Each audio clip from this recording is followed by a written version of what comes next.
اور مجرب بھی ہوں اور آپ کے علم کا ذریعہ بھی ہوں. آپ ہمارے مدرسے میں آئے تو اپنی سوچ، میں نے اپنی سوچیں اپنے بڑوں کے حوالے کی، ہمیشہ اپنی سوچوں کو کچل دیا، پامال کر دیا. کبھی میں مجتہد نہیں بنا کے، اب میں مشہور ہو گیا ہوں تو توبہ کبھی خیال بھی نہیں آتا. جیسے وہ کہتے کہ میں کرتا گیا، وہ کہتے کہ انہوں نے روکا میں روک گیا، چلایا میں چل پڑا، بٹھایا میں بیٹھ گیا، اٹھایا میں کھڑا ہو گیا، بے عزت کیا میں نے خوشی سے قبول کیا.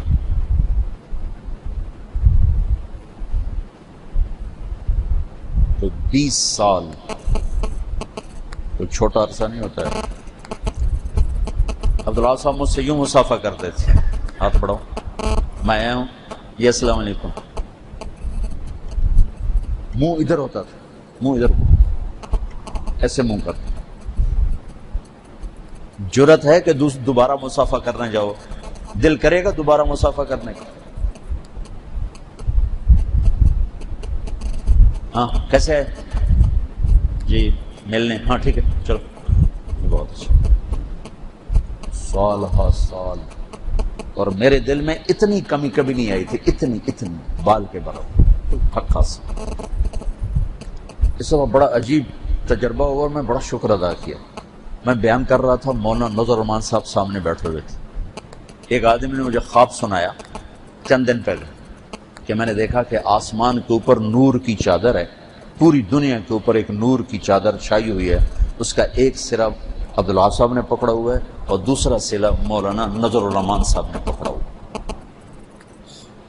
خیر مجھے خواب کی ضرورت نہیں ہے، میں ان کی زندگی جانتا ہوں پچھلے 50 سال سے کہ ایک لمحہ وہ ہستی نہ اللہ سے غافل ہے اور نہ مرجوح کام میں لگے ہیں. ہر پل کیش کیا ہے، ہر پل. لیکن انسانی فطرت ہے جب کسی چیز میں زیادہ کھوب دینا تو مزاج میں شدت آ جاتی. بڑے نرم مزاج تھے، بڑے نرم، لیکن اب بہت شدت آئی ہوئی ہے.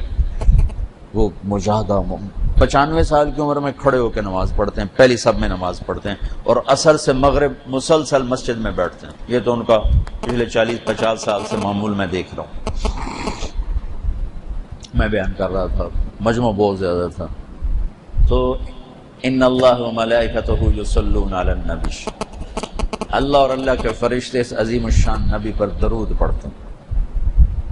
میں نے اس کو 2-3 دفعہ کہا، اللہ اور اس کے فرشتے عظیم الشان نبی پر درود پڑھتے ہیں. مولانا نے اتنے زور سے مجھے ڈانٹا.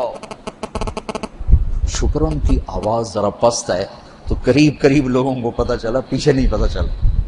اتنے زور سے ڈانٹا، قرآن کا ترجمہ غلط مت کرو، پورے غصے کے ساتھ. وہ کرو جو علماء حق نے ترجمہ کیا ہے. میں پہلے تو گھبرا گیا کہ ہوا کیا. اچھا اس کا بڑا اہتمام کرتے ہیں، صحابی کا نام ہے رضی اللہ عنہ، ضرور کہو. میں نے کہا ایک دم وہ جب غصے میں آیا میں سمجھا شاید پکڑا گیا ہوں کہ میں نے کسی صحابی کا نام رضی اللہ عنہ کو بغیر کہہ دیا ہے. لیکن جب میں نے کہا قرآن کا ترجمہ غلط مت کرو، کیا ہوا؟ پھر 2-3 دفعہ شدت سے کہا. پھر کہا اللہ کے لیے درود نہیں کہتے، رحمت کہتے ہیں. علماء نے رحمت کا ترجمہ کیا ہے. بالکل ٹھیک، آپ کے بچے ہیں، جو آپ فرمائیں گے انشاءاللہ ویسا ہی ہوگا. پھر میں نے اپنے دل کو دیکھا کہ تیرے تو کوئی اثر ہے. میں نے اللہ کا سجدہ ادا کیا ممبر پر بیٹھے بیٹھے، شکر اس کا سجدہ کہ میرے دل پر ایک رائی کے دانے کے برابر کوئی ملال نہیں تھا کہ بھرے مجمع میں مجھے ٹوک دیا اور بھرے مجمع میں مجھے ڈانٹ دیا. میں اسے بےعزتی تو سمجھ ہی نہیں سکتی. میں نے اللہ کا شکر ادا کیا، میں نے اس کا مزہ لیا.